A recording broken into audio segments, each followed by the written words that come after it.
Okay, Philippians chapter 3 is today's text, so let's take a look at that. So, um, the whole context here is circumcision it was a huge controversy in the early church, as you know. I think it kind of speaks to the whole idea of how difficult it was, and it still is, to change certain prejudices and certain expectations of spirituality and what it means to be a Christian or a God follower, right? Because it was a huge controversy because the incumbents of the church, the Jewish incumbents of the church, early church, were having such a hard time to move toward the Gentiles, because and circumcision was sort of a flashpoint issue about that, because it was what it meant to be chosen people of God for so many years, right? So Apostle Paul, in making this case against the Judaizers who are saying that you need to be circumcised in order to be a Christian, he calls them kind of names, actually. Dogs. Oh my gosh. And evildoers. Look out for those who mutilate the flesh. I mean, mutilate, really. Dogs. He used language that is very mean. Something that would probably merit a trigger warning or something like that in today's culture where language is considered violence. And then he goes on, for we are the circumcision who worship by the Spirit of God and glory in Christ Jesus and put no confidence in the flesh. So then he kind of characterizes these people as people who take confidence in the flesh. Okay.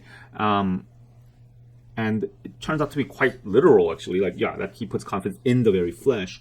But, he goes on to explain that this is actually kind of more generalizable to people whose spiritual life seems to be based on very physical and external markings and external things. I think it can be even generalized to like today's culture pretty easily, right? It's like the bumper sticker Christianity, I guess, because I have the bumper sticker. That's I'm a Christian. I wear a cross on my neck. That's a Christian. And I guess maybe one way to think about circumcision is in today's culture would be something like simply the act of going to church. Well, that's an external thing. That makes me a Christian.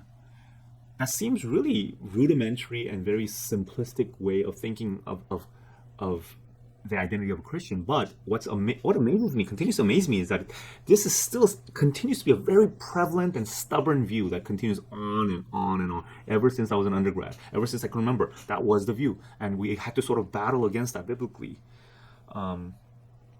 So I think that's sort of like, wow, just because you're circumcised, that means you're people of God, and that seems ridiculous to us. But then you go, okay, just because you go to church, you think you're like saved, and people are shocked that we would say that. How about something like people of Israel, tribe of Benjamin, right? So he says, well, you want to brag? Okay, how about this? People of Israel. He goes, I have all those. Tribe of Benjamin, Hebrew of Hebrews, right? And I guess that would be analogized to something like your family background or pedigree. I come from a Christian family. I come from a line of pastors, and so therefore, come on, I must be a person of God. I must be God's people, right? How about a Pharisee? I think here, to the law Pharisee, that would be analogized to like position or title, or I was a leader in the church, and all of those title and position, the spiritual position can actually become a external marking which then somehow confers our spiritual condition, which I think would be a huge mistake. Right? So I think given all these things, it turns out that there's a lot that our current church culture shares with the early Judaism culture of the early church, and I think that just kind of evokes. I think that calls for some humility as we read the scriptures. Because we actually share a lot with what Apostle Paul is preaching so hard against.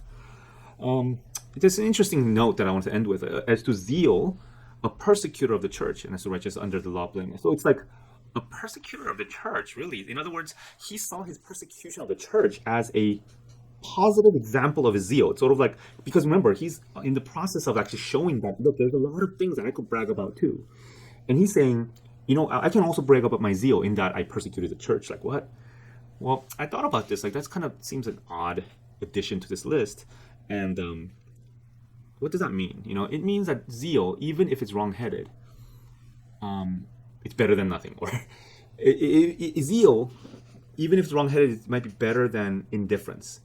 I think it at least says that, right? There seems to be a high value on zeal, because such a zeal, even if it's wrong-headed, can be redirected.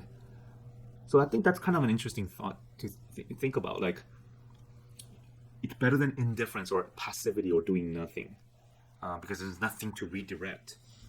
You know, well, the odd thing is that persecution often in today's culture comes from the indifferent or the passive, the people who don't do anything. It comes from them toward the zealous ones. You know what I mean? I think you, according to this passage here, I would say the worst, like in terms of the biblical value, the worst is someone who doesn't do anything. And then here's the above that would be a zealous person whose passions and zeal is pointed in the wrong direction, like persecutor of the church. And then if that gets redirected, of course, that's the best, right? A zealous person who is using his zeal to further God's kingdom, right? So I think we have to be mindful of that biblical priority and not become ashamed or felt made to feel ashamed by the indifferent, passive people of the world looking upon zealous ones and saying, "What are you doing?" You know, and I think we feel that the most. I mean, for people who are involved in college ministry, you felt that before, right?